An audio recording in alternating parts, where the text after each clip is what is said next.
Now I can, you see now? Yes, we can see it. So a little bit introduction about AdvanceCare. My name is Tiago. I'm head of product and innovation in AdvanceCare. AdvanceCare is a TPA, a three-party administration in Portugal, Europe. We start in 1998 with a joint venture with the local local insurance in Portugal and Munich Re and United Healthcare.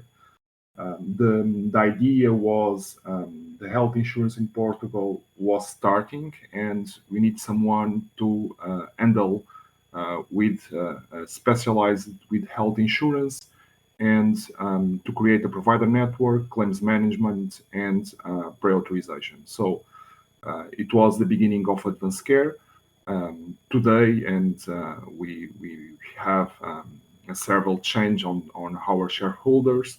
And today we are backed by Generali Group, and we are part of Generali Group and Europe Assistance. In the meanwhile, we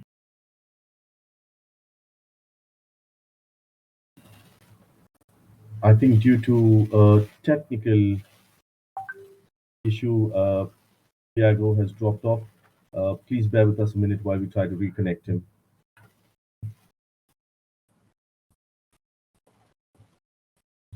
Tiago will be joining us back in a moment, and we will go ahead and continue the keynote presentation that Tiago had. Hello?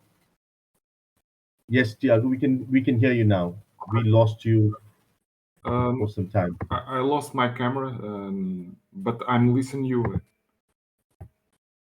You see my presentation? Yes, we can see the presentation. Yes. So I don't know, was I stopped because I I don't stop to speak. So shortly, AdvanceCare, we have more than 20 years experience. Today, AdvanceCare manage around 1.3 million final customers, and we have around 14 institutional clients. And I go for the next one. Our main assets, it's the brand. We have more than 20 years experience in Portugal and a very strong brand in Portugal. Our data. So we collect a lot of data from the health insurance and help to make benchmarking and help our customers, insurance and self-insurance, to design the better approach for their customers. The technological infrastructure. Today, we have more than 98% of electronic invoicing interface. Operational effectiveness, our provider network, because provider network, it's important to have scale for have a better negotiation, and our clinic expertise. We have more than 14 clinical clinics working with us, several specialties, and around the same number of nurses. So, what was the evolution of telemedicine in the healthcare ecosystem? What you can see on this chart is, if you see in beginning of 2020, the teleconsultation have a very few utilization. We start in 2017 to give to our customers teleconsultations. However, and our choice was because they have lower costs for both for insurance and for customers, we decided to not apply any copayment, so it was free for use. And at 2017 to beginning of 2020, the usage was very low. So what we assist in the beginning of 2020, and is the main driver was the COVID-19, we see a big increase of usage. First, the customers are afraid to go to a physical care facility. It was the first main driver. The second one in Portugal, we have in the end of first quarter, beginning of the second quarter, we have a lockdown. So the only way to access to health, to have a visit, was a teleconsultation. After that, what we see is a big increase of usage. And in December 21 was 65% more times than on the pre-pandemic usage. And we have NPS, and it's very high. So what changed in the consumer behavior? The consumers start and the customers start to use the teleconsultation. They like the service, and the barriers they have and the afraid they have to use something different and to contact with a doctor uh, felt. And today we exist a frequency very high, and today the customers the first option to use in the visit when they have something is to use teleconsultation. We have only the numbers to December 21, but I can share with you. This year, we have almost double. We are in the beginning of October. We have almost double the numbers of the past year. So it's not only today something related with COVID. COVID was the accelerator to use telemedicine. Um, Now people are using. We don't have COVID. COVID, I think, for everyone is skipped. It's not more a issue. It's a common disease, but the users remain to use. And every month we have more users using telemedicine than we have in the past year. Today, the frequency and what we saw on the trend, and we believe in the end of the year we'll have the double of the frequency in 2022 than we have in 2021. So I think the telemedicine start be something not new for the customers, but something they use for their lives and to access to healthcare. So what we create for that, it was very important to improve the user experience. It was something we designed after 2020, because in 27 to 2020, when we start, we don't make a lot of investments on the customer experience. When we start to have customers to use, we invest a lot in the customer experience. So we start with the online triage. It's a symptom checker. It's very important because everyone today use a Dr. Google, and I believe if you use a Dr. Google with few symptoms, after you read the first results, you believe you are very with a serious disease, but it's not true. And this symptom checker, this type of symptom checkers have a very good accuracy, and they can first avoid the user to consume that more than they need, and get the correct information to the user and make the referral for the correct type of care according to their symptoms. So it was the main is the symptom checker. We have the patient eligibility, and because we have around 5,000 active benefit plans with 40 distinct final customers, we have a lot of type of products. So for a customer, they have copay. For another one, they don't have copay. Some customers have access to telemedicine, and other ones don't have. So it's very important to have the patient eligibility, electronic prescription, because if you are in a health ecosystem, a telehealth context is important. The prescription be electronic, because the patient is not physical with the client.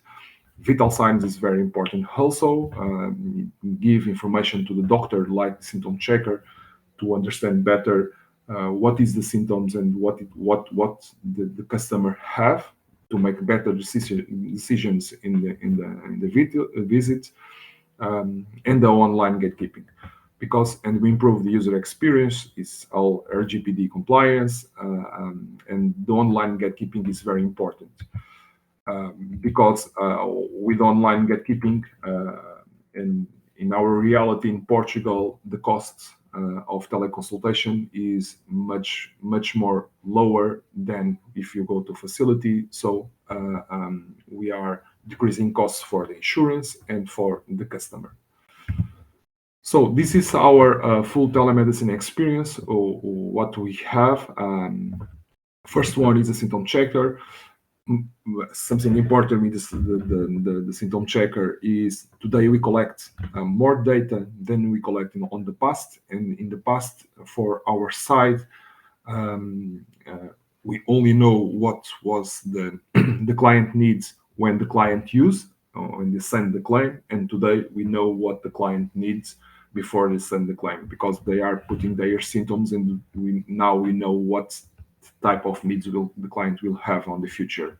It's very important. And something important with that, we saw in the last 2 years a very high increase in the needs for psychologists. So with that information, we launched in the last quarter a new specialties and new products for telemedicine with psychiatric and psychologists. It's named a mind care. So we launched that because with the data we collect, we know more information about our clients. So second one is onboarding, and onboarding we have the vital signs and make the eligibility to the client. They can make the payment, and the payment is they can use 3 options.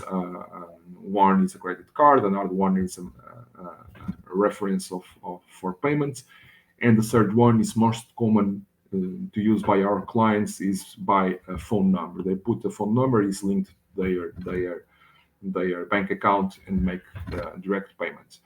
Book the consultation. Very important is because if you are changing the way of the customer access to healthcare, and if we imagine in healthcare linked with emergency care, not a several disease, but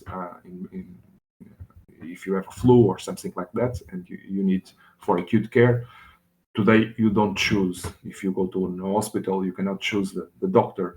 So in the telemedicine, we can put the bio of the doctor, and the client make the choose of the doctor they want to see. You have the consultation, and as I told you, important the support. You can have video chat or phone, because sometimes if you have issues with a network connection, only phone can be useful, or chat. You can share documentation with the doctor. It can be useful for the doctor to take the decision, and the drug prescription or exams is very important. The final have the follow-up, filling a satisfaction questionnaire, because it's important when you understand what is the voice of the customer and what we can do better. And we can also check the health status of the client, because in the physical visit, it's not normal. The hospital call me 2 days later and ask me if I'm better or not, and with the online channel we can do it. It's easy. If this client's not better, we can make a schedule for a new consultation. If you have questions, feel free. So some evidences for uses of Symptom Checker, and when we compare the evolution, because we started the pilot in 2020, today it's not a pilot more, it's including all on the product. What we saw was in 2021 a big increase, and the urgency level of the symptoms for the users use the symptom checker.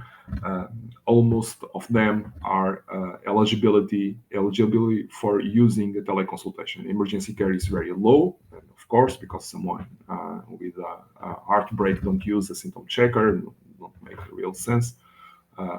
And what we saw is 54% are in 24, more 54 can do the teleconsultation, and 90% with self-care, the problem is solved. So in the first call resolutions. And what is first call resolutions? We start to see what is the uses of Symptom Checker and what is the behavior of the client 7 days after to use a Symptom Checker. So if the client don't use after 7 days nothing more than what we recommend on the Symptom Checker, is a first time resolution. So we have 74% of the users that use the Symptom Checker and choice to choose the recommendation given by Symptom Checker. 79% don't use more than the medicine. So, and if we see for the teleconsultation, what we saw is the first important point is the copayment. Without copayment, and this was on our first choice, don't put copayments for not create a barrier to the clients. Some insurers work it does and prefer to put in copayments, but what we saw is when you don't have copayments, the usage of telemedicine increase multiplied by 3. So, and the copayments are low. When we have copayments are low, however, the copayment is a barrier. So, and what we are seeing is an increase more than 1,000% year by year. The first call resolutions are much more higher than Symptom Checker because while you are talking with a real doctor, 96% of the users use teleconsultation don't need more need of care. Only 4% use physical visit after using the telemedicine in the next 7 days. So 4% I think is very, very low number, and is very good for the teleconsultation. When you go to the prescription and what's happened, and because what we try to do is understand if I go and I use a physical visit with a doctor and if I use a teleconsultation, what will be different about the prescription? And what we saw is very similar, don't change a lot, and 6% are drugs, 40% in 2021 was exams, 20 between the exams, 23 was PCR. It's normal. In 21 we still have COVID. Today in this year, it's not mandatory make a PCR for a diagnosis of COVID. So the numbers are decreasing, and 17% have another type of exam. So the reality of teleconsultation is not different of the reality of the physical visits and prescription. What we know is if I saw the costs in a physical visit are roughly much more higher, a double of the online. Oh, all right. So, okay. Thank you, Tiago, for your valuable insights on this keynote. And I'm sure our eminent delegates have benefited from your enlightening session. Right. Thank you for giving us your valuable time today. And I hope you continue to have the rest of the day and enjoy the summit. Thank you. Thank you.